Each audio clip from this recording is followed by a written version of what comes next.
kind of like normal here to do that. You don't get in trouble. I'm pretty sure. Well, you know, nowadays Karens complain about everything is an issue.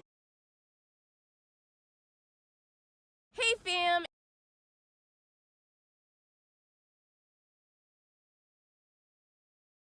it's your girl Ash and I am back with another video, and today I'm going to be checking out top 10 UK laws you probably already broken. I hope my UK family isn't out there breaking any laws. I don't need you guys getting in trouble. But then again, some laws do be kind of stupid. I'm not gonna lie, we have a lot of dumb laws here, and we already know there's a bunch of Karens out there ready to complain about everything and know every single law that's out there. If you're new here and would like to check out my other videos, the link will be up at the top. If you guys would like to join my Patreon or follow me on Instagram, the links will be down in the description below. And if you haven't subscribed already, what are you waiting for? Hit that red button so you can be a part of the family. Don't forget to give your girl a thumbs up. Enough of me talking, let's get straight into this reaction. Hello. What's all this then? Welcome to Watch Mojo UK, and today we're counting down our picks for the top 10 UK laws you've probably already broken. Do you guys watch The Simpsons? Watch the fish, Mark. I used to watch them. Before we begin, we publish new content every day, so be sure to subscribe to our channel and ring the bell to get notified about our latest videos. For this list, we're looking at the more obscure laws of the land that you didn't realise you've probably broken at one time or another. Number 10. Using your burglar alarm. What? Sure, we know burglar alarms are an annoying sound, but seriously? Relax, Marge. If someone tries to get in here, my burglar alarm will let us know. To be more precise, this relates to whether or not someone can access your alarm in your absence. As it turns out, it is an offence, thanks to the Clean Neighbourhoods and Environment Act 2005, to activate your burglar alarm and not nominate a key holder who can access said alarm if it goes off in your absence. Well, I think that's pretty much standard everywhere. Well, I don't know if here you're supposed to have someone like a key holder, but I do know if your alarm goes off more than like 10 times or something like that, eventually you end up getting like tickets. But I'm not exactly sure what happens in the UK. But yeah, you end up getting tickets and like citations and stuff like that, and then eventually the police just stop coming to your house if you don't have it. Number 9. Making a slide from ice and snow. What? Snow days, snowmen, snowball fights and sledges. What joy. I love that movie. Son of a nutcracker! Unfortunately, anyone who's ever enjoyed themselves after a blizzard can consider themselves a hardened criminal. You can thank the Town Police Clauses Act of 1847 for this particular grinchiness. Oh my god. That is so stupid.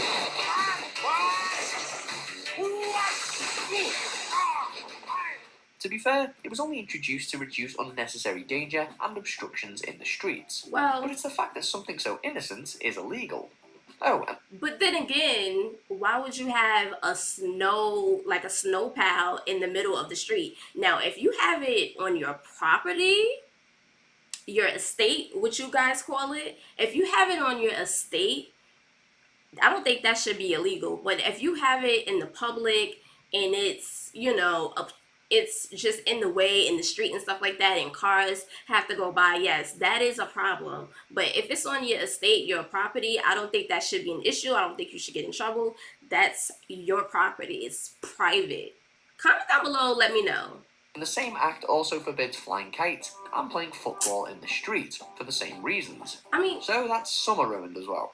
Because, I mean, the whole situation with the footballs playing in the street, I don't know, it's kind of like normal here to do that. You don't get in trouble. I'm pretty sure, well, you know, nowadays Karens complain about everything is an issue. I don't know if it would be an issue now, but growing up, we played in the street. Wasn't a problem. Number 8. Carrying a plank of wood or a ladder on a pavement.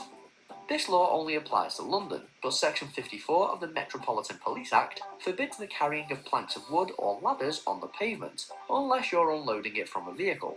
This comes down to the fact that London is, well, it's really crowded, as you might have guessed. Somebody might get hurt. That makes sense.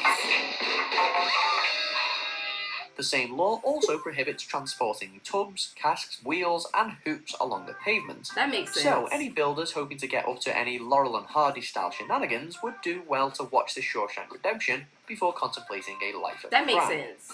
Number 7. Going as a soldier for fancy dress. What? Before you get any bright ideas about dressing up and roaming the streets as Robson Green or Sergeant Bilko, just remember that Section 2 of the Uniforms Act 1894 makes it illegal. They got killed. So people really do that? That's kind of weird.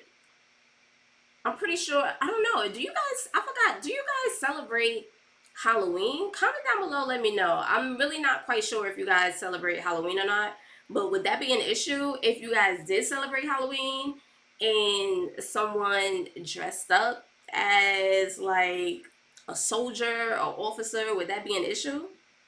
Maybe I'll just strangle him a little. No problem. Oh, excuse me, sir. It should almost go without saying, and certainly without surprise, but if you are not serving in the military, you are not allowed to wear a military uniform without Her Majesty's Who's permission. walking around? That includes at fancy dress parties. Otherwise, you could be looking down the barrel of a month-long stretch in prison or a £1,000 fine. Wow. They could, but I don't think they will. Jail time? Pitch the rope. Number 6. Erecting a washing line. You can thank the Metropolitan Police Act of 1839 and the Town Police Clauses Act of 1847 for this oddity. To be fair, this one specifically refers to putting up washing lines across the street, presumably to cut down on horse rider decapitations. What? I told that idiot to slow. Oh, no. Seriously, people? No, there's no way people really do that. I mean, maybe back in the day they probably did it, but absolutely not.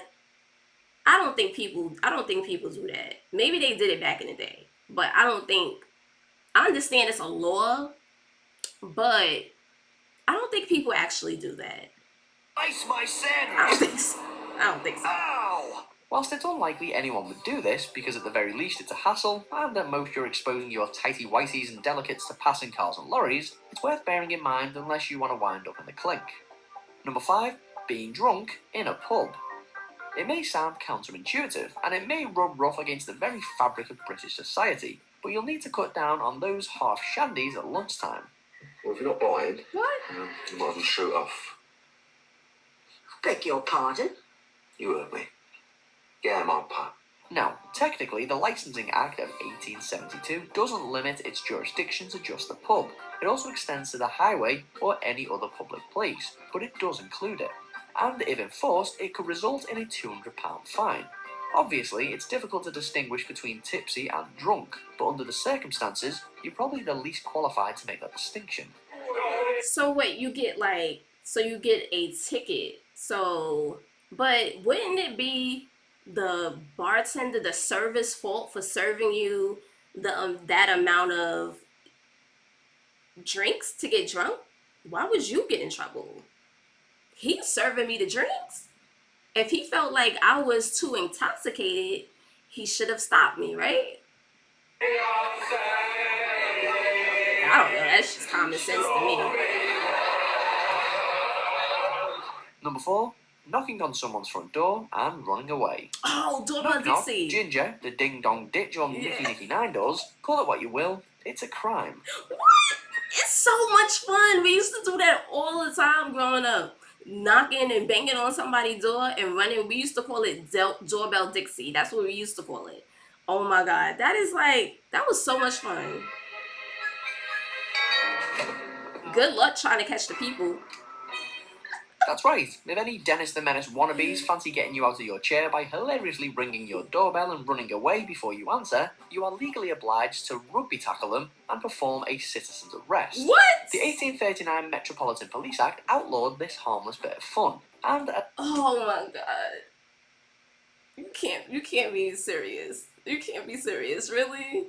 Are you really going to go wrestle a kid and tackle them and pin them down and wait for the police to come? Come on, that is just ridiculous. as such, any would-be criminals indulging in this behaviour could technically be charged on account of trespassing and disturbing the peace. That's not trespassing. That's not trespass. Well, I guess if you, that's not really trespassing. Because you didn't really go inside the person's home. I'm telling you, they be just making up laws all around the world. They just be making up laws.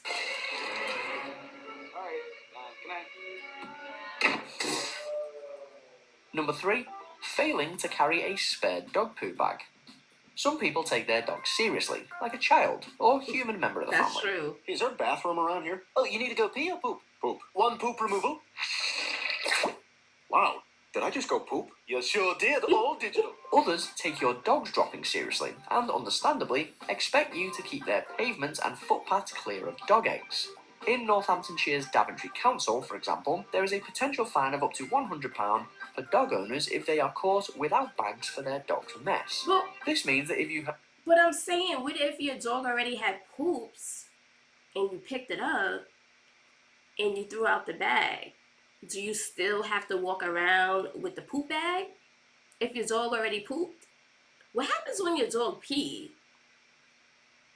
have already cleaned up said dog's mess and end up using your only bag and are subsequently caught without a bag from any potential second sittings, you could still receive that hefty fine.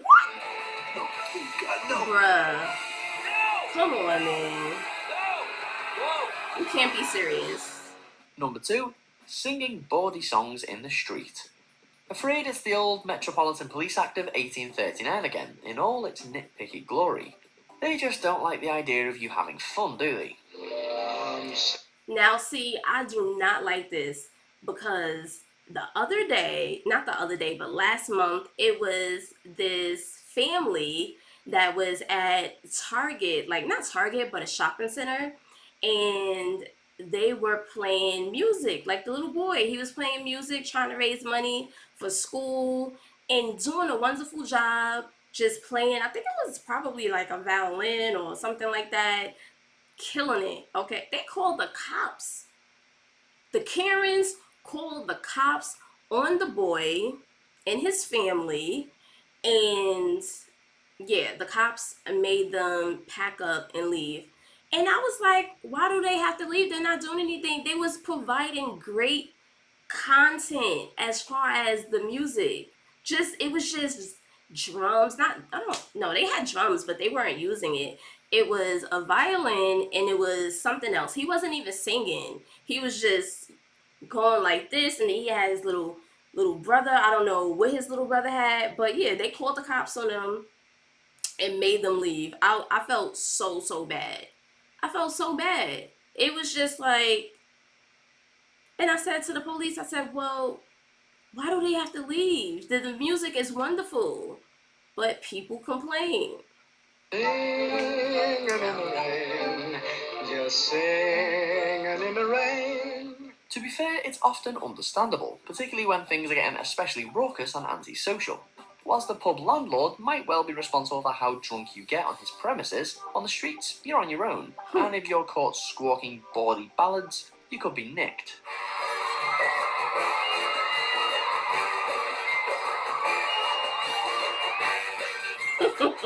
However, we certainly wish the policeman who goes up against a band of overly merry football fans chanting "Who ate all the pies?" the very best of luck. Who ate all the pies? Who ate all the pies? You fat bastard! You fat bastard! You ate all the pies! Come on! Number 1, asking a stranger for parking change. Lord have mercy on the hardened crim who dares to bum some change. Sure, it's likely we've all done it, but there's no safety in numbers and no shelter in ignorance. Official Whacking Day parking, $10 per axle.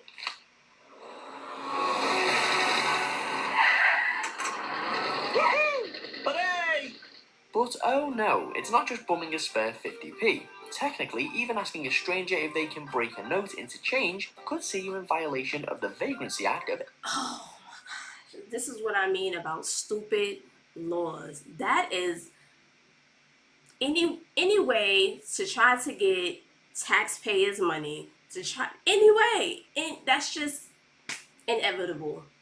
Anywhere you go, come on, really? You can't even break $1 for me, $1 bill. I can't ask you to break change. I'm gonna get in trouble. I'm gonna get tickets. Are you serious? I'm gonna have to pay a ticket. I wonder how much these tickets cost. 1824 and branded a beggar. Remember me? Hey, If I need information, you can give it to me now. alright, chill. Come on. Well, I don't know your voice. The penalty? A month in the House of Correction. So next time you're parking up, make sure you've got the correct cash. Or What? just pay by card. Hey, take it easy. Do you agree with our picks? Check That's out these other crazy. great clips from Watch Mo. That's crazy, guys. Seriously? You can really end up in jail? Oh my god. Comment down below. Let me know how you guys feel about the top 10 laws. Let me know if you guys already have broken those laws. Some of those laws is just, I don't know. But comment down below. Let me know your thoughts and opinions. And I'll see you guys in the next video. Bye, fam.